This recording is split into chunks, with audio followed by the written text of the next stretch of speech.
It's called medical tourism. Every year, thousands of Americans leave the country and head to places like Mexico for medical procedures. The reason, it's much cheaper. In Tamika Capone's case, her health insurance wouldn't cover the almost $18,000 weight loss surgery here in the United States. So she went to Mexico and paid cash.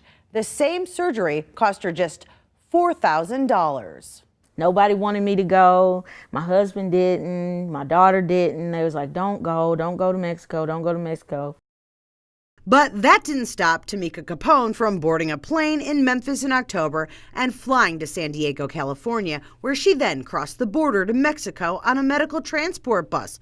She took a selfie with others on the trip. They were all heading to Grandview Hospital in Tijuana to have gastric sleeve surgery. She says she quickly realized things were done differently there. They didn't use gloves. And I thought, maybe there's something they use that we don't use in the U.S., maybe on their hands. Days after returning to the United States, she learned her wound was infected with an antibiotic-resistant bacteria called Pseudomonas. Earlier this month, the Centers for Disease Control issued a warning telling people not to go to Grandview for surgery until the outbreak was over. Now I'm at risk, for my life, because I chose to go to Tijuana. Because she had surgery in Mexico, her insurance isn't paying for follow-up procedures. Capone's medical bills are piling up. The insurance may not cover you at all, so you may have saved a small amount and then forfeited a large sum of money by having a whole lot of uncovered procedures to fix the problem here. Dr. Steve Threlkeld is a local infectious disease specialist. He added, if there are complications,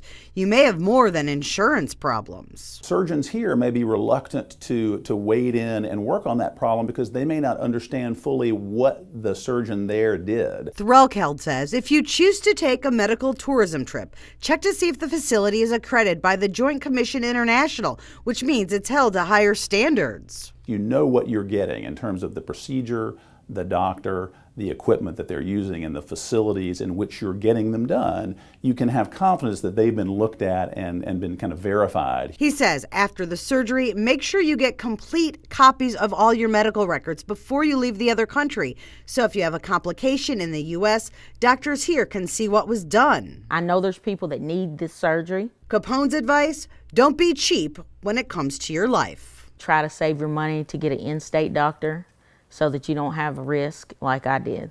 Capone met with her infectious disease specialist Thursday afternoon in Little Rock. The two are trying to figure out what happens next. For the Local Eye team, I'm Jenny DePrizio.